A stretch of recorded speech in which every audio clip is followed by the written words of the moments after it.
سادہ مگر پروکار تقریب منعقد کی گئی ہے اور یہاں پر ہمارے بڑے مایہ ناز کرکٹرز بھی موجود ہیں. میں سمجھتا ہوں کہ یقیناً ہمارے جو کرکٹ سٹیڈیمز ہیں ان کو جدید خطوط پر بنانے کی بڑی شدید ضرورت ہے. لہٰذا اگر راولپنڈی میں، لاہور میں اور دوسری جگہوں پر ایک نیا منصوبہ بنایا جا رہا ہے تو بہت خوش آئند ہے، اور میں محسن نقوی صاحب کو ستائش پیش کرنا چاہتا ہوں کہ انہوں نے اس منصوبے کا ذمہ سنبھالا. اور مجھے پورا یقین ہے کہ یہ جس طرح ماضی قریب میں صوبہ پنجاب میں انٹرم گورنمنٹ کے جب ذمہ دار تھے تو جس تیزی سے انہوں نے پلوں کی اور شاہراہوں کی تعمیر کروائی، اسی تیزی کے ساتھ یہ منصوبے بھی انشاءاللہ زیر تعمیر ہیں اور مکمل ہوں گے انشاءاللہ.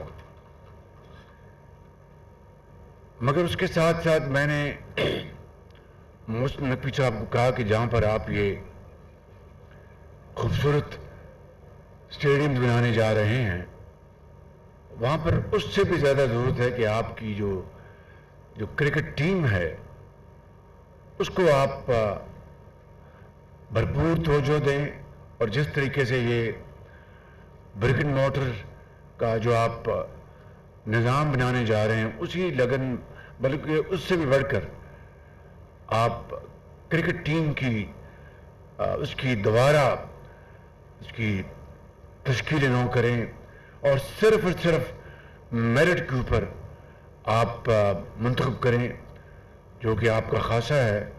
اور اگر مثال کے طور پر وزیر اعظم بھی آپ کو کسی کی سفارش کرے میرٹ کے خلاف تو آپ اس کو نہ مانیں، اس کو آپ پولائٹلی آپ اس کو ڈکلائن کریں.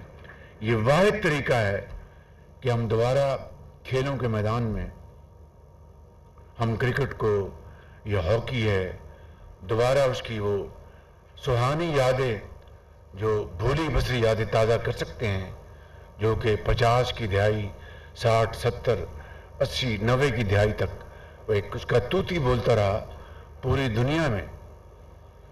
تو میں سمجھتا ہوں کہ یقیناً جس طرح یہ جو آپ نے ذمہ داری سنبھالی ہے اسی طریقے سے کرکٹ ٹیم کی آپ اگر تشکیل نو کر گئے تو میں سمجھتا ہوں کہ بہت بڑی آپ کی یہ کامیابی ہوگی. اور صرف کرکٹ فینز نہیں، اور پاکستان میں کروڑوں بچے اور بچیاں اور بزرگ بھائی بہن مائیں والدین کرکٹ کی بہت اس کے لیے دعائیں دیتے ہیں، شائقین ہیں، شوق رکھتے ہیں. تو میں سمجھتا ہوں کہ پاکستان کا نام دوبارہ اسی طریقے سے افق پر روشن ہوگا درخشندہ ستاروں کی طرح جو ماضی کا ایک بہت بڑا خاصہ رہا ہے.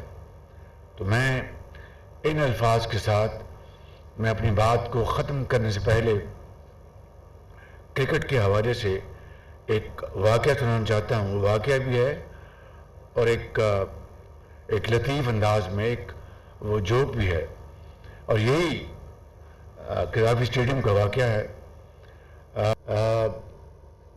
نیوزی لینڈ کی ٹیم یہاں پر کھیل رہی تھی پاکستان کے خلاف، اور شفقت رانا جو گورنمنٹ کالج میں مجھ سے بہت سینئر تھے تو وہیں سے ان سے واقفیت ہوئی. جب ہم نے جوائن کیا گورنمنٹ کالج تو وہ شاید اپنا چھوڑ رہے تھے گورنمنٹ کالج کو، لیکن بہت ان کا آنا جانا تھا. ماجد جہانگیر اور یہ سب ماجد جہانگیر تو زمانے میں پڑھتے تھے.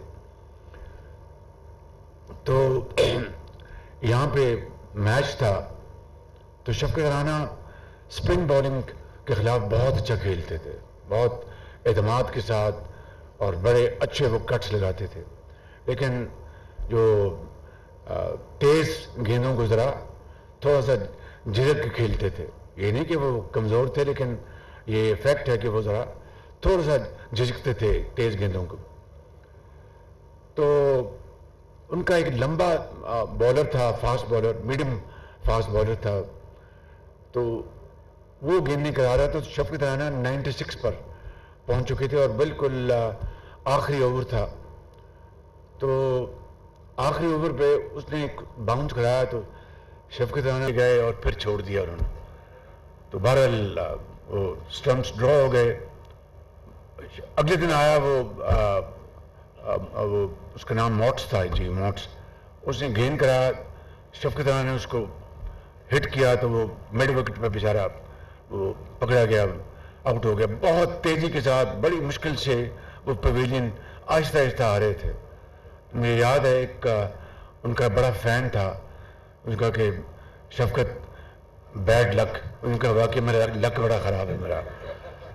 تو کرکٹ کے میدان میں اس طرح کے بڑے بڑے شگوفے ہوتے رہے.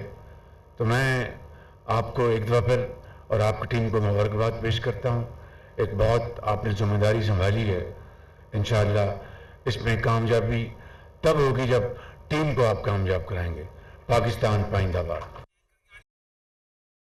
وزیر اعظم پاکستان شہباز شریف قذافی اسٹیڈیم کی تعمیر نو کا سنگ بنیاد رکھنے کی تقریب سے خطاب کر رہے تھے. کرکٹ اسٹیڈیم کو جدید خطوط سے استوار کرنے کی اشد ضرورت ہے. انہوں نے یہ بھی کہا کہ کرکٹ ٹیم کی میرٹ پر سلیکشن کی جائے. کرکٹ ٹیم پر بھرپور توجہ دینے کی ضرورت ہے. کسی بھی سفارش کو مسترد کریں اور میرٹ کو ترجیح دیں. وزیر اعظم پاکستان شہباز شریف کی جانب سے یہ کہا گیا. Chairman P C B Mohsin Naqvi نے اسٹیڈیم کو جدید بنانے کا بیڑا اٹھایا. وزیر اعظم نے یہ کہا کرکٹ ٹیم پر بھرپور توجہ دینے کی ضرورت ہے.